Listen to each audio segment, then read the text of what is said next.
இன்றைய சாய் சித்ரா நிகழ்ச்சியிலே பங்கு பெறுகின்ற விருந்தினர் நடிகர் அர்ஷத் கான். யாருன்னு சொல்லுங்க. நான் தாங்க உங்க போன்டி. நான் தாங்க உங்க போன்டி. ஒரு காலகட்டத்தில் நாடக மேடையிலிருந்து பல கலைஞர்கள் சினிமாவுக்கு வந்தார்கள். அதற்கடுத்து தொலைக்காட்சியிலிருந்து வந்த பல நடிகர்கள் சினிமாவிலே பிரபலமானார்கள். இன்றைக்கு அந்த இடத்தை பிடித்திருப்பது யூடியூப்பிலிருந்து பல கலைஞர்கள் இன்றைக்கு சினிமா உலகில் பிரவேசித்து கொண்டும் பிரகாசித்து கொண்டும் இருக்கிறார்கள். அப்படிப்பட்ட கலைஞர்களில் ஒருவர் தான் டிராகன் படத்திலே கலக்கிய ஹர்ஷத் கான்.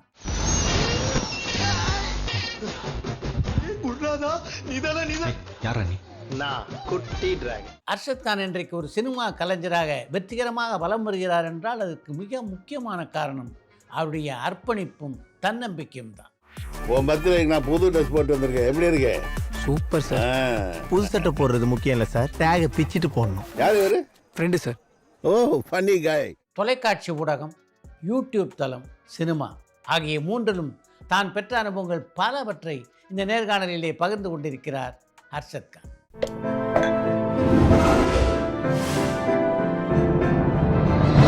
சாய் வித் சித்ரா.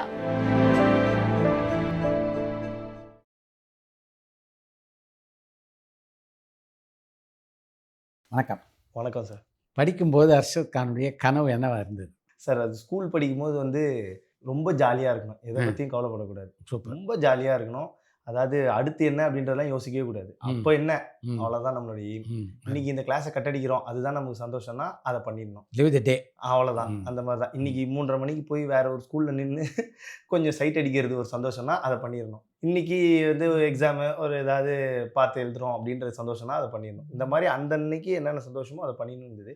அப்புறம் கொஞ்சம் கொஞ்சமாக மெச்சூரிட்டி ஆக ஆரம்பித்த பிறகு தான் அந்த +1 +2 அந்த முடிகிற டைமில் தான் ஓகே இப்படி ஜாலியாக இருந்துடலாம், பட் நமக்குன்னு அடுத்து பேஷன், அடுத்து லைஃப்னு ஒன்று இருக்குது, அதில் ஒன்று ஃபிக்ஸ் ஆகணும் அப்படின்னும் போது தான் சரி நம்ம எப்போவுமே இந்த மாதிரி ஜாலியாக விளையாட்டாக இருக்க ஒரு பையன், நமக்கு போய் இந்த 9 மணிக்கு ஆஃபீஸ்க்கு போய் 6 மணிக்கு வீட்டுக்கு வர வாழ்க்கை நமக்கு செட் ஆகாதுன்றது அப்பயே தெரிஞ்சிடுச்சு. அப்பவே தெரிஞ்சிடுச்சு. ஏன்னா இப்போ இங்கே உட்காருன்னு சொன்னால் அங்கே உட்காராம மற்ற எல்லா இடத்துலையும் உட்காருவேன். அதுதான் நம்மளுடைய இது. அது என்ன சொல்லி அங்கே உட்காந்து என்ன ஒருத்தர் சொல்லி நம்ம செய்யணுமா அப்படின்ற ஒரு இது அப்பத்துல இருந்தே அது இருந்திருக்கனால அது நம்மளே அறியாம அப்போ அது இல்லாமல் நம்ம இஷ்டத்துக்கு போகலாம், நம்ம இஷ்டத்துக்கு வரலாம், ஜாலியாக பண்ணலாம் அப்படின்னு என்ன இருக்குன்னு அப்படின்னு தேடும் போது தான் சினிமா அப்படி ஒன்று இருக்கு. அதுன்றது சரியான இடம், இதுதான் நமக்கான இடம். இப்போ இதுக்கு போகிறதுக்கு என்ன பண்ணணும்னு நினைக்கும் போது அப்படியே ஆரம்பிச்சது தான். ஸோ கனவுன்றது அந்தந்த டைமுக்கு மாறிச்சு. ஆனால் ஒரு வயசு வந்ததுக்கப்புறம் சினிமா தான் கனவாயிடுச்சு. இப்படிப்பட்ட முடிவு எடுக்கிறதுக்கு ஏதாவது காரணிகள் உண்டா? இந்த காரணம் உண்டா இல்லை அதுவா தன்னிச்சையாக நடந்தது? அதுக்கு காரணம் ஃப்ரெண்ட்ஸ் தான் சார். ஃப்ரெண்ட்ஸ். ஏன்னா இப்போ நான் பாய் ஸ்கூல் தான். நான் வண்ணாரப்பேட்டை, பழைய வண்ணாரப்பேட்டையில் கேசி சங்கர்லிங்க நாடார்னு ஒரு மேல்நிலை பள்ளி, 6th-12th வரைக்கும் அங்கே தான் படிக்கிறேன். அப்போ அந்த ஸ்கூலில் படிக்கும்போது என்னன்னா சும்மாவே சார், இப்போ தமிழையா, எங்க தமிழையா ஒருத்தர் இருப்பாரு, அவர் பேர் சேசு ஐயா அப்படின்னு சொல்லுவார். அவர் பேச ஆரம்பிச்சாலே மாணவர்கள் அனைவரும் ஒரு 2 நிமிஷம் அமைதி, சார் பேசுங்க சார், நான் கூட மறந்துட்டாருன்னு நினைப்போம். அது அவருடைய நேச்சர். அது மாணவர்கள் அனைவரும் அமைதி காக்கவும், ஆல்ரெடி அமைதியாக தான் இருக்கும், அந்த இடத்துல அமைதி காக்கவும் சொல்லி அவர் தயார் பண்ணிட்டு வந்துருவார். அதை இப்போ இப்படி ஒரு கேரக்டர் நம்ம கிட்ட மாட்டணும்னா நம்ம வாய் சும்மா இருக்குமா? நமக்கு கீழே இருந்து கலாய்க்க தானே தோணும். நம்ம அவர் சொல்லி கொடுக்கறத கவனிக்கல, அவர் எப்படி கலாய்க்கலான்றதா நம்ம எய்மா இருக்கும். இப்போ கலாய்க்கலான்னு தோணும்போது சும்மா நம்ம கீழே இருந்து இங்கே ஏதாவது ஒன்று பாரு, இதை சொல்றதுக்காகவே அவர் ஊர் ரொம்ப தூரம் ரெட் ஹில்ஸ்ல இருந்து வருவார், இவ்வளோ இதை சொல்றதுக்காகவே ரெட் ஹில்ஸ்ல இருந்து வராரு பாரு அப்படின்ற லெவல்ல அவர் சொல்ல ஆரம்பிச்சா பசங்களாம் ஒரு மாதிரி சிரிப்பாங்க. அப்போ என்னடா இது நார்மலா, ஏன்னா மற்றவங்கலாம் பேசினா அமைதியா இருக்காங்க, நம்ம பேசினா சிரிக்கிறாங்களே, இப்போ நம்ம கிட்ட என்ன இருக்குன்னும் போது ஃப்ரெண்டு கேங்கே சொல்லுவாங்க, மச்சான் இந்த மாதிரி ஜாலியாக கலாய்க்கிறடா, நீ நல்லா கலாய்க்கிற, அதை வச்சு நீ ஏதாவது ஒன்று பண்ணுறா அப்படின்னா திடீர்னு வேற ஒரு மேம் வந்தா ரொம்ப விருப்பத்தில் இருக்கும், இவங்களை கலாய்டா அப்படின்வாங்க. வேணே ஏதாவது கலாய்க்கிறது, அவங்க என்ன வெளியே அனுப்புறது, இதுவாகவே ஒரு வழக்கமாக இருக்கும்போது ஸோ பசங்களை சுற்றி பசங்கன்றனால அந்த ஒரு வைபு அப்படியே கிரியேட் ஆகிட்டே இருந்தது. அதனால இந்த ஒரு ஜாலி, இந்த ஒரு ஹாப்பினஸ் இதுக்குள்ளேயே வந்தனால நமக்கு இந்த ஒரு இதுன்றது ஈஸியாக வந்துடுச்சு. ஸோ அதுதான் ஒரு நம்பிக்கை கொடுத்தது எதுவுமே. ஏன்னா இப்போ இந்த மாதிரி சினிமா, இந்த மாதிரி மீடியா அப்படின்ற ஒரு விஷயத்துக்கு வந்தால் கண்டிப்பாக ஏதாவது ஒரு டேலண்ட் இருக்கணும். ஒரு எடிட்டர்னா ஒரு எடிட்டிங் பண்ண தெரிஞ்சிருக்கணும். அவங்களுக்கு என்ன ஆசையோ அதுக்கு போகிறதுக்கான ஒரு கீ கார்டு அவங்கக்கிட்ட வேணும். நமக்கு கீ கார்டு நம்ம வாய் தான் அப்படின்றது அப்போ தான் தெரிய ஆரம்பிச்சிது. சரி ஓகே, அப்போ இதை வச்சு நம்ம என்ன பண்ண முடியுன்றதை பண்ணிக்கலான்னு அங்கே தான் அதோடைய புள்ளி. ஸோ அந்த ஸ்கூலில் என்னோடய ஃப்ரெண்ட்ஸ் தான் வந்து இதுக்கான ஒரு ஆரம்ப புள்ளி. அப்போ சினிமாவில் நாம் வந்து போனோம்னா இது மாதிரிலாம் இருந்தால் பெட்டர் அப்படின்னு எந்தெந்த நடிகரில் இன்ஸ்பிரேஷன் எடுத்துக்கிட்டீங்க? எனக்கு நான் சின்ன வயசுலேருந்தே பயங்கரமான விஜய் சார் ஃபேன். பயங்கரமான எனக்கு ஞாபகம் இல்லாத போதுலேருந்து எங்கள் அம்மா சொல்லுவாங்க வந்து ஏதாவது ஒரு சட்டையை போட்டால் இப்படி பண்ணிட்டு என்ன பண்ணுவோம், அப்படி இடுப்பில் கை வச்சுட்டு இப்படி நிற்கிறது தான் இப்படியே மாடுலேஷன்லாம் இப்படி பண்ணுறதுன்னு சொல்லி எப்போ பார்த்தாலும் வந்து விஜய் சார் மாடுலேஷன் தான் பண்ணிட்டு இருக்கோம் அப்படின்னு அம்மா சொல்லுவாங்க. நாங்கள் லாஸ்ட்டாக எங்கள் ஃபேமிலியாக இப்போ வந்து அடிக்கடி போக ஆரம்பிச்சிட்டோம் சினிமாவுக்கு. பட் ஒரு லாங் கேப்புக்கு முன்னாடி நாங்கள் லாஸ்ட்டாக சினிமாவில் எங்கள் ஃபேமிலியாக போய் பார்த்த படம் வில்லு. ஸோ அதெல்லாம் பார்த்துட்டு வந்து வீட்டில் வந்து அவர் அந்த ஸ்டெப்பு போடுவார், முட்டியை விழுந்து எழுந்துச்சு. அந்த ஸ்டெப்பெல்லாம் போட்டு முட்டிலாம் காயம் ஏற்பட்டு அந்த அளவுக்கு வந்து அவருடைய அவர் அந்த கர்ச்சீஃபை இப்படி விட்டு இப்படி எடுப்பார், இந்த திருமலையில் இப்படி சிகரெட்டு அந்த மாதிரி அவர் என்னென்னலாம் பண்ணுறாரோ, கர்ச்சீஃப் வாங்கி காலில் கட்டிப்போம் மதுரை படத்துக்கு, அவர் என்னெல்லாம் பண்ணுறாரோ அதெல்லாம் பண்ணி என்னை பொறுத்த வரைக்கும் அப்போ நான் தான் விஜய் அப்படின்றது தான் வாழ்ந்துட்டு இருந்தது. ஸோ அந்த இது வந்து அவளுடைய தாக்கம் நமக்குள்ள அந்த ஒரு எனர்ஜியை அவர் கொடுத்தது நம்ம உடம்புல பயங்கரமாக இருந்தது அப்பத்துலேருந்து. ஆனால் கொஞ்சம் விவரம் தெரிய ஆரம்பித்த பிறகு இந்த சினிமா இந்த மாதிரி பண்ணணும்னா அதுக்கு ஒரு கிராஃப் வேணும், ஒரு டேலண்ட் இருக்கணும், அதுக்கு ஒரு ரூட் வேணும் அப்படின்றது சிவகார்த்திகேயன் சார் பார்த்து அது பயங்கரமாக இன்ஸ்பயர் ஆச்சு. அவர் வந்த பிறகு தான் அந்த டிவியிலேருந்து இந்த மாதிரி வர்றது அப்படின்றது ஒரு பயங்கர இதுவாக இருந்தது. அதுக்கு முன்னாடிலாம் வந்து நம்ம ஒரு ஆஃபீஸ்க்கு தேடி அலைஞ்சு ஃபோட்டோ கொடுத்து ஒரு ஆடிஷன்ஸ் பண்ணி இந்த ஒரு ப்ராசஸ் இருந்தது. பட் அவர் வந்து அது ஒரு ரீடிஃபைன் பண்ணார் பயங்கரமாக. ஸோ அப்போ அதெல்லாம் பார்க்கும்போது நம்மளாம் ஒரு ஸ்கூல் ஸ்டூடெண்ட், அவர் அந்த கலக்க போதியா டைம்லாம் பண்ணிட்டு இருக்கும்போது நம்ம ஒரு ஸ்கூல் ஸ்டூடெண்ட். ஸோ அதை பார்க்கும்போது இப்போ இப்படி போனால் இப்படி போயிடலாம், நமக்கு எல்லாருக்குமே போகிறதுக்கான இடம் தெரியும், ஆனால் எப்படி போகிறதுன்னு தான் தெரியாமல் இருக்கும். ஸோ அது ஒரு பாதை போட்டவர் சிவகார்த்திகேயன் சார். ஸோ அவரை பார்க்கும்போது போயிடலான்னு நான் ஆக்சுவலாக அவர் அந்த கேபிஒய் ட்ரை பண்ணார். அதில் ஒரு இதுவாக வந்த பிறகு அவருக்கு ஒரு லைஃப் வந்ததுன்றனால அப்போ இப்போ நீங்கள் கேட்டிங்களே ஃபஸ்ட்டு கேள்வியாக எய்ம் என்ன கனவாக இருந்ததுன்னு, ஒரு டைமில் என்னுடைய கனவு வந்து நம்ம கலக்க போதியார் சீசன் ஒரு இதில் பார்ட்டிசிபேட் பண்ணணும், அவ்வளோதான் கனவு. அதுக்கு நான் +1 படிக்கும்போது நான் ஆடிஷன் போனேன்.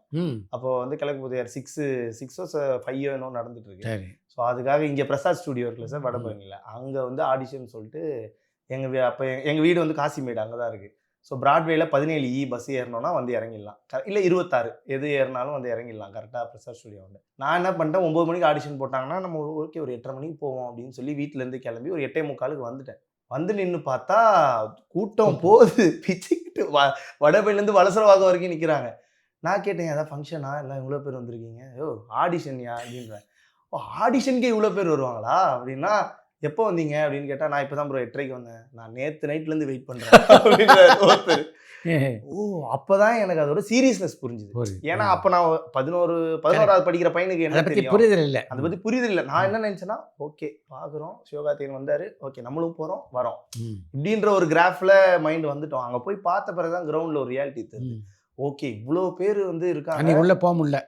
நான் போய் எனக்கு ஆக்சுவலாக என் வாழ்க்கையில் நான் எதுக்குமே பயப்படவே மாட்டேன் சார். நான் முதல் தடவை பயந்தது அந்த கூட்டத்தை பார்த்து. ஏன்னா ஒருத்தர் அதை வந்து அதுதான் லைஃபாக நினச்சிட்டு வந்திருக்காங்க. நான் விளையாட்டாக நினச்சிட்டு வந்தேன், லைஃபாக நினச்சிட்டு வந்து திருச்சியிலேருந்து மதுரையிலேருந்து வந்து தங்கி நைட்டோட நைட்டாக திரும்பி வாட்ச்மேன் அங்கே செம்ம கூட்டம்னு சொல்லி போங்க மிரட்டுறாரு. அந்த திட்டெல்லாம் வாங்கிட்டு அவங்க நிற்கிறாங்க.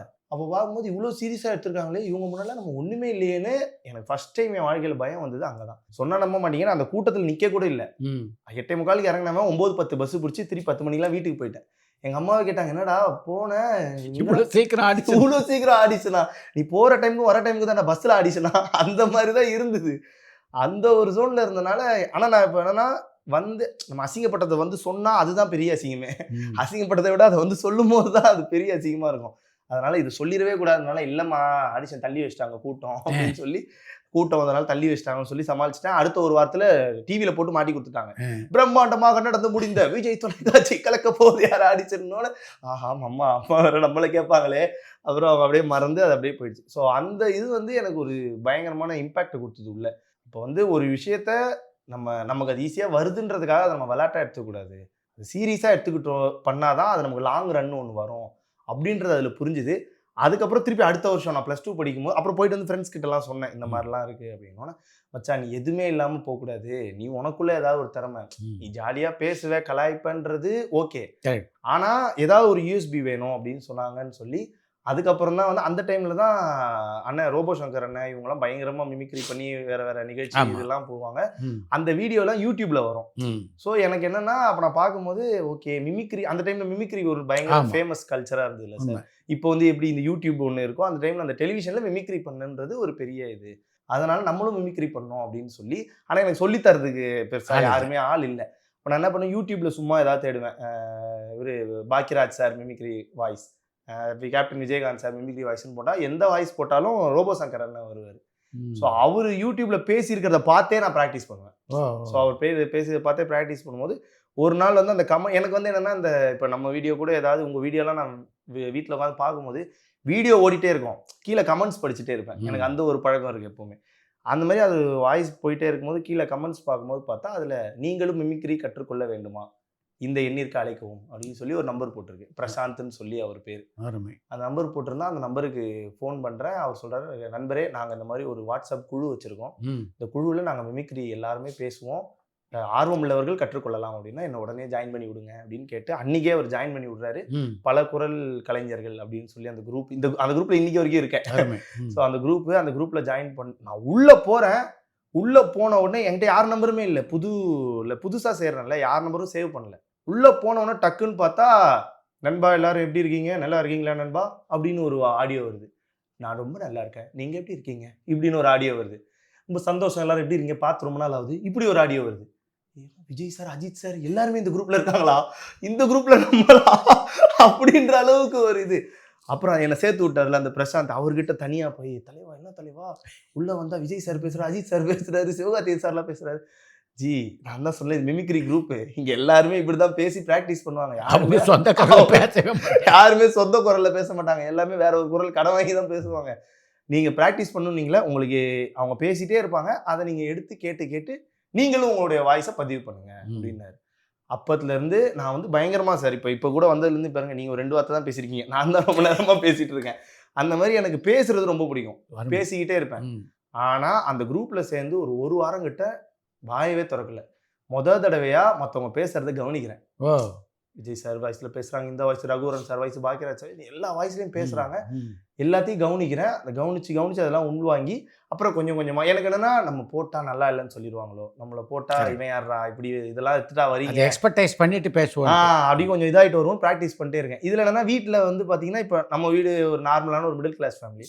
அம்மா அப்பாவுக்கு இதை பத்தி நாலேஜ் பெருசா கிடையாது. திடீர்னு எங்க அம்மா ஏதாவது பாத்திரம் எடுத்துட்டு இப்படி போயிட்டு இருப்பாங்க. நான் இங்க வந்து பார்த்தா, அதாவது சந்தோஷத்துலையும் பெரிய சந்தோஷம், மற்றவங்களை சந்தோஷப்படுத்தி பார்க்கறது அப்படின்னு பேசிட்டு இருந்தேன்னா எங்க அம்மா திரும்பி பார்ப்பாங்க அப்படியே ஒரு மாதிரி.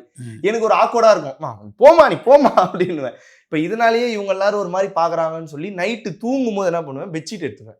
பெட்ஷீட் எடுத்து உள்ளே போட்டு இந்த காதலிக்கெல்லாம் சேட் பண்ணும்போது பசங்க உள்ளே இருப்பாங்களே, அந்த மாதிரி பெட்ஷீட்டை போத்திட்டு தேவையில்லாத வேலை எங்கே பண்ணிட்டு இருக்கக்கூடாது, இந்த மாதிரி வாய்ஸ் எல்லாம் பேசி அதில் போட்டுக்கிட்டு இருப்பேன். ஸோ அதில் கொஞ்சம் கொஞ்சமாக ட்ரெயின் ஆகி அடுத்த வருஷம் கலக்க போதியார் வரும்போது ஆடிஷன் போனேன்.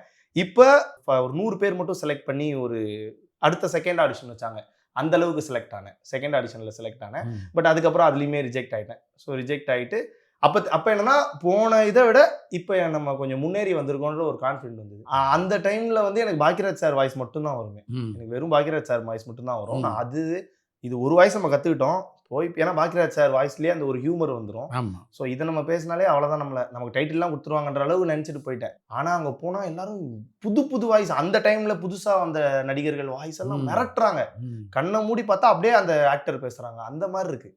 ஓகே, அப்போ இதுவும் பத்தாது, அப்போ நம்ம இன்னும் ஹோம்ஒர்க் பண்ணணும்னு சொல்லி அதுக்கப்புறம் 1 இயர் கழிச்சு ட்ரை பண்ணி KPI சீசன் 8ல் நான் ஒரு கண்டஸ்டண்ட்டாக ஒரு 4 எபிசோட் பண்ணேன் சார். ஸ்டேஜ்லேயே டெலிகாஸ்ட் ஆச்சு. அப்போ வந்து இவர் கொச்சின் ஹனீஃபா இருப்பார்ல சார், அவருடைய வாய்ஸ் வித்தியாசமான வாய்ஸ். ஆமாம், அது கொஞ்சம் ப்ராக்டிஸ் பண்ணி அந்த வாய்ஸ் பேசினேன். என்னன்னா, அவர் ரொம்ப பிடிக்கும், அவருடைய அந்த எந்திரனில் வந்து பயங்கரமா வெட்டையா வெட்டிட்டாயா, பேசிக்கிட்டு இருக்கும் போதே வெட்டுறது எவ்வளவு பெரிய தப்பு தெரியுமா, வெட்டடா இத்த வெட்டல அத்த வெட்டு. ஸோ அதுக்கப்புறம் என்னன்னா, ஒரு கட்டத்தில் புரிய ஆரம்பிச்சுது, நம்ம மிமிக்ரி மட்டுமே பண்ணிட்டு இருந்தோம்னா அவங்க இப்போ நம்ம கொச்சின் ஹனீஃபா சார் வாய்ஸ் பேசினோம்னா அது கொச்சின் ஹனீஃபா சார் தான் அங்கே தெரிவார். ஸோ அவருடைய காமெடிகள் தான் அங்கே பேசப்படும். அவரை மாதிரி நல்லா பண்ணுறான்னு சொல்லுவாங்களே தவிர இவன் நல்லா பண்ணான்றது என்னைக்கு வரும், அந்த வார்த்தை நமக்கு வரவே மாட்டேங்குது. ஏன்னா அந்த KPI சீசன் 8ல் ஒரு 3-4 எபிசோட் பண்ணிட்டு நான் எலிமினேட் ஆகிட்டேன். ம். ஸோ என்னை எலிமினேட் ஆன பிறகு நான் சொன்னேன் சார், ஒரு டைமில் நமக்கு வந்து KPY போகிறது, இந்த கலக்கப்போதையார் போகிறது ஒரு எய்மாக இருந்தது. இப்போ அந்த எய்மை அடைஞ்சிட்டோம். பார்த்தாச்சு. ஓகே, இப்போ அது அப்படியே அடிச்சாச்சு. கிக்கு. இப்போ அடுத்து என்ன அப்படின்னும் போது தான் ஓகே, இப்போ நமக்கு இந்த ஒரு 2-3 வருஷத்துலேயே மீடியாவுக்கு நிறைய சான்ஸ் தேடுறது, வேறு அந்த டைமில் தான் நான் காலேஜுமே படிச்சுட்டு இருந்தேன் சார் அந்த டைமில். ஸோ அப்போது காலேஜ் கல்ச்சுரல்ஸில் ஏறி பெர்ஃபார்ம் பண்ணுறது, இந்த மிமிக்ரி கற்றுக்கிட்டதெல்லாம் அங்கே இறக்குனது, அது ஸ்டூடெண்ட்ஸ்க்குலாம் புதுசாக இருக்கும். ஏய் செம்மையாக பண்ணுறான்டா, செம்மையாக பண்ண, அவங்களோட அந்த கைத்தட்டு இதெல்லாம் வர ஆரம்பித்த பிறகு நமக்கு இதுதான் லைஃப், இதை தாண்டி நம்மளால் வேறு எதுவும் பண்ணவும் வராது, பண்ணவும் தெரியாது. இப்போ இதை நம்ம லைஃபாக எடுத்துப்போம்னு சொல்லி இதை நோக்கி வர ஆரம்பித்து அப்படியே போனது தான் சார். நீங்கள் எப்படி போனீங்க? உங்கள் வீட்டில் அதை எப்படி பார்த்தாங்க? வீட்டில் வந்து ஆரம்பத்தை சப்போர்ட் இல்லை சார். அவங்க வந்து ஏன்னா அப்பாவோட ஆசை வந்து பையன் ஒரு இன்ஜினியர் ஆகணும் அப்படின்றது தான். ஏன்னா நான் செம்மையாக படிப்பேன், 12th வரைக்கும் சூப்பராக படிப்பேன் சார். 10th வந்து 489 மார்க்கு, அருமை. 500க்கு. எங்கள் ஸ்கூல் தேர்டு நான். 12th 1147. ஸோ முடிச்சுட்டு எங்கள் அப்பாவுக்கு என்னென்னா, என்னை வந்து அண்ணா யூனிவர்சிட்டியில் சேர்க்கணும் இன்ஜினியரிங்க்கு. அவர் ஆசைப்படி நானும் அண்ணா யூனிவர்சிட்டியில் சேர்ந்துட்டேன் கவுன்சிலிங்கில். So BE civil engineering Tamil மீடியமில் எனக்கு ஒரு சீட்டு கிடைக்குது. ஸோ சேர்ந்துட்டேன். ஆனால் நான் அந்த ஸ்கூல்லேயே இதெல்லாம் பண்ணிட்டேன், இந்த வேலைகள்லாம், இந்த மைண்டெல்லாம் இதில் இருக்குது, இதெல்லாம் இதிலேயே பண்ணிட்டேன். இந்த ஃபர்ஸ்ட் இயர் பண்ணனால இது இது என்னன்னா எங்கள் ஃபேமிலிக்கு தெரியாமல் பார்த்துப்பேன் நான் இது எல்லாத்தையுமே. எங்கள் அம்மா கிட்ட மாதிரி காலேஜுக்கு போகும்போது ஒரு 30 ரூபா வேணும் அப்படின்னு வாங்கிட்டேன்னா, போகிறதுக்கு ஒரு 12 ரூபா டிக்கெட்டு, வரதுக்கு ஒரு 12 ரூபா டிக்கெட்டு, அதோட முடிஞ்சிடும். அதுக்கப்புறம் இப்போ எனக்கு அங்கேருந்து ஷோக்கு அங்கே போகிறதுக்கெலாம் இது வேணும். அந்த டைமில் என்ன பண்ணுவோம், ஃப்ரெண்ட்ஸ் கிட்ட ட்ரெயினுக்கு டிக்கெட்டுக்கு காசு வாங்கிட்டு, அந்த 5 ரூபா, இங்கே கோடம்பாக்கம்லேருந்து கிண்டிக்கு போனால் 5 ரூபா ட்ரெயின் டிக்கெட்டு, அந்த மாதிரி ஃப்ரெண்ட்ஸுக்கிட்டலாம் காசு வாங்கிட்டு, நடுவில் ஏதாவது லஞ்சுக்கெலாம் தேவைப்படும்னா அவங்களாம் ஹெல்ப் பண்ணுவாங்க. இந்த மாதிரி வாங்கிட்டு அதை வச்சு மேட்ச் பண்ணி போய்கிட்டு இருந்தேன். ஒரு கட்டத்தில் வந்து எனக்கு இந்த மாதிரி செமஸ்டர் ஃபீஸ் கட்டணும் அப்படின்ற ஒரு எக்ஸாம் ஃபீஸ் கட்டணும், இந்த மாதிரி சுச்சுவேஷன்லாம் வரும்போது இதை வந்து எனக்கு அந்த டைம்லேயே, அந்த ஃபஸ்ட் இயர் செகண்ட் இயர்லேயே பேரண்ட்ஸ் கிட்ட காசு கேட்குறது ஒரு மாதிரி இருந்தது. ஏன்னா நம்ம ஃபேமிலி கஷ்டப்படுற ஃபேமிலி. இன்னொன்று அவங்க வந்து இவன் படிப்புக்கு போகணுன்னு ஆசைப்பட்றாங்க, நம்ம படிப்பு இல்லாமல் அவங்க ஆசையை விட்டு வேற எங்கேயோ போகிறோம். வேற எங்கேயோ போகிறதுக்கு அவங்ககிட்டயே காசு கேட்குறது ஒரு மாதிரி கஷ்டமாக இருந்துன்றனால, அதனாலேயே நான் என்ன பண்ணேன், அந்த ஷோஸ்லாம் பயங்கரமாக பண்ண ஆரம்பித்தேன். விஜய் படங்களில் ரொம்ப பிடிச்ச படம் இந்த வருஷத்துக்கு? மெர்சல் சார். மெர்சலில் வந்து ஒரு சம்பவமே இருக்குது. பைக்லாம் இல்லை, என் ஃப்ரெண்டு ஒருத்தர்கிட்ட பைக்கை வாங்கிட்டு பல்சர்.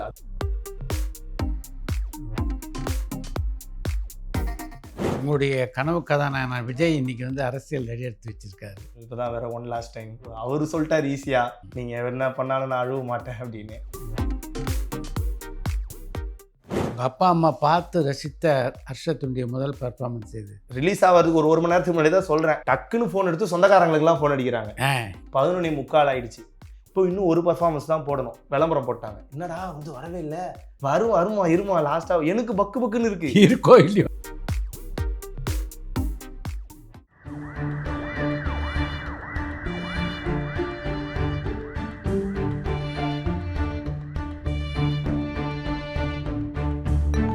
பரபரப்பான சினிமா செய்திகள், நட்சத்திரங்களின் பேட்டிகள், சினிமா வரலாறு ஆகியவற்றை பார்க்கவும் படிக்கவும் உங்களுக்கான இணையதளம் touringtalkies.co.